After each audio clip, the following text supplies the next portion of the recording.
I was watching a scene in Wentworth the other day that I had seen so many times before, and for the first time, it made me wonder some shit about Joan Ferguson. So, as I was wondering these things, I remembered some other moments on the show that I had always wondered about, and those thoughts led me to a question my older sister Ruby asked me a long time ago about Joan, and I was not sure how to answer her. So, I'm gonna first talk about the scene that made me start questioning Joan Ferguson, and then I'm going to share with you my questions as well as my sister Ruby's question.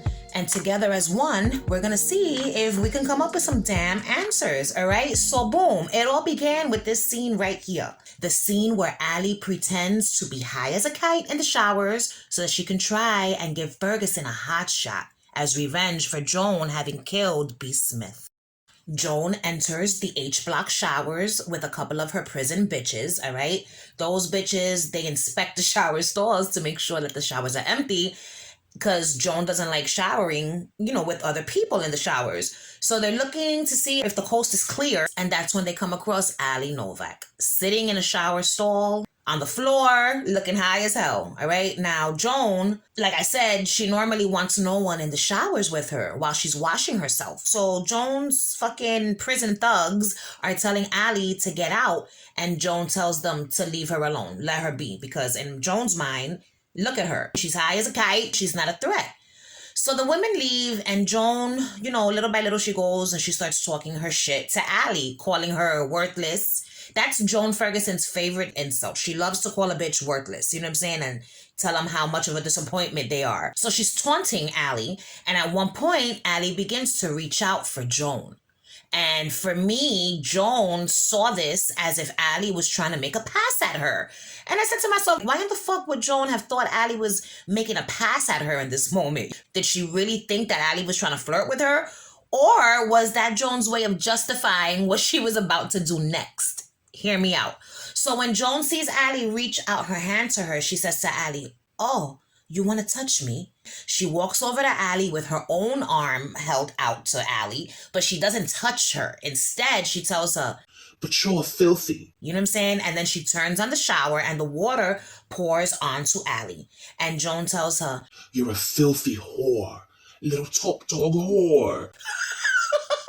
You're just drawn to strong women, aren't you? First Kaz, and then B, and now me.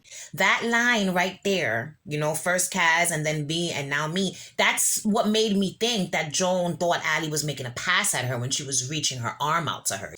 So Joan goes on to call Allie a little star fucker, and she tells her, if only B could see us now. So as she's saying all this, she's caressing Allie's face with her lips parted. She starts leaning into Allie, and Allie's leaning into her, and it looked like Joan was gonna kiss Allie, and this was it.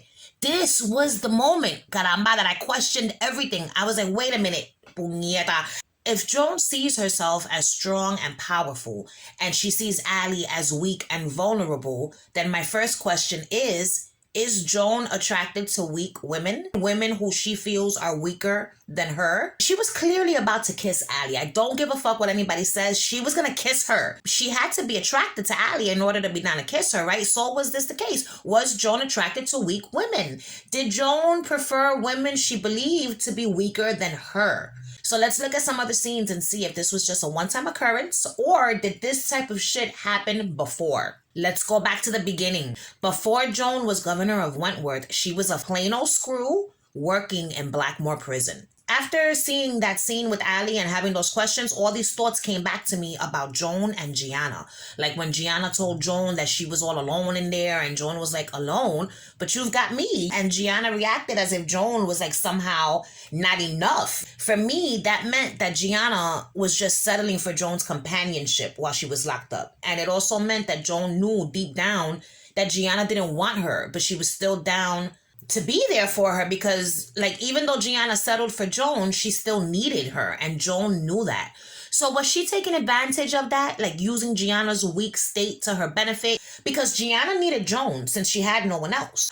Or was Joan really in love with Gianna? So next thing you know, my mind went to Doreen and the whole ice cream fiasco. You know what I'm saying? When Joan gave Doreen the damn chopped chip ice cream.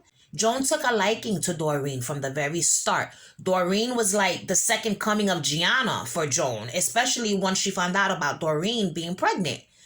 Joan was mad at first when she found out Doreen was with child, but she got over the shit after Jess Warner brought it to her attention that Doreen would love some chopped chipped ice cream. That's when Joan snatched Doreen out of her cell and made her dreams come true. She took her to the kitchen in the middle of the night and gave her the damn chopped chip ice cream. Have as much as you'd like, is what she tells her. As long as you enjoy it, Gianna.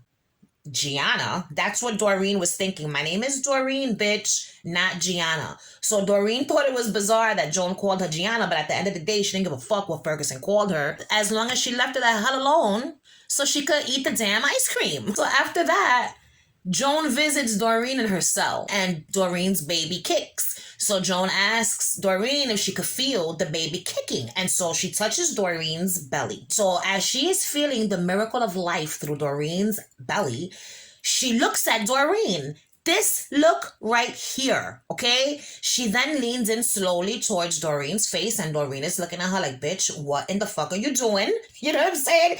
Doreen's face was hilarious. So she slowly leans in as if she's gonna kiss her. She was definitely going to kiss Doreen. Pero ¿qué pasa? Doreen's water breaks and the whole sexual vibe went left, so that's it. So what in the fuck was Joan thinking, leaning in and trying to kiss Doreen like that? Doreen never gave Joan the impression that she was gay, let alone that she liked Joan. You know what I'm saying? She never flirted with her. So what in the fucking hell made her think Doreen would want her to kiss her? Okay, so I love Joan Ferguson, but that was creepy. That was creepy, and it was something that was not asked for by Doreen. So it was like, I don't know. For me, what are you doing? Stay on your side of the bed. Oh my God, I don't know, man. Was it like a predatory move on Joan's part, or, nothing more than Joan having become infatuated with Doreen because she felt it was like a second chance to do things right since shit ended badly with Gianna? I don't know. I thought to myself, did Joan feel like Doreen had no choice but to accept her sexual advances, being that she gave her ice cream? I don't know. Who knows? But it made me wonder, did Joan become turned on by knowing that she had power over people?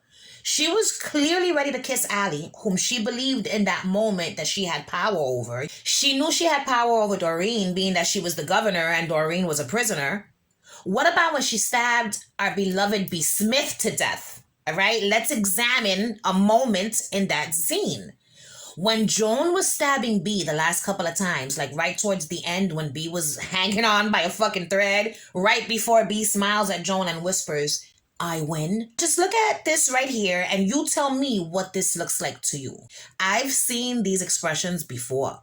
This is ecstasy right here. Listen to me. It is my unprofessional opinion that the freak became aroused while murdering B. Smith.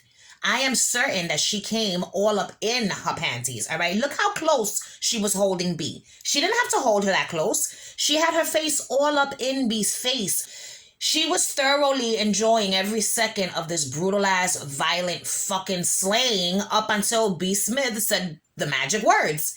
I win. And with that came the end of Joan's pleasure. I think this is the clearest evidence that the show gave us to prove that Joan was, in fact, turned on by knowing she had power over these women.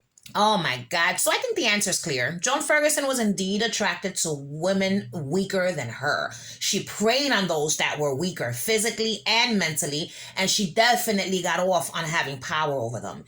Even when it wasn't like a romantic interaction, she still preyed on those that were weaker, like Vera, Jake, and that fucking psychiatrist that fucked her. You know what I'm saying? Let me tell you something. He would not have fucked her had she not laid out the foundation to make him feel like it was okay for him to even try to fuck her. The bitch knows what she's doing, man. We must never be fooled into thinking that we can trust Joan. Never. Anyone who gets turned on to the point of orgasm when taking someone's life is not to be trusted. So now that I've answered my questions, how about my sister's question? Her question to me was, why did the women start calling Joan Ferguson the freak? And when she asked me this, I had no fucking clue how to answer her. So when B and Doreen were talking in medical after Doreen gave birth and Doreen was telling B how Joan tried to kiss her and shit. And I can't remember which one of them said it, but one of them said, she really is a freak. I think it was B. I don't know. I feel like that was the first time I had heard any of them call her a freak. Or am I mistaken? You know what I'm saying? If I'm wrong, let me know in the comments down below. I do remember how Liz was talking to one of the women and they were saying how Joan's nickname in Blackmore was the Fixer. And that they could, come up with a better nickname than that. But why the freak? I don't know. But if anyone out there can answer this question, please do so in the comments down below. Thank you very much. All right, world. So in conclusion, Joan's one crazy ass bitch who I could go on and on about for like ever, but I'm going to leave it at this for now. All right. What are your thoughts on Joan? Do you think she was a sexual predator who preyed on weak women, or was she just a horny bitch that had a hard time getting pussy? I don't know. Tell me everything in the comments down below. Thanks for watching. Bye.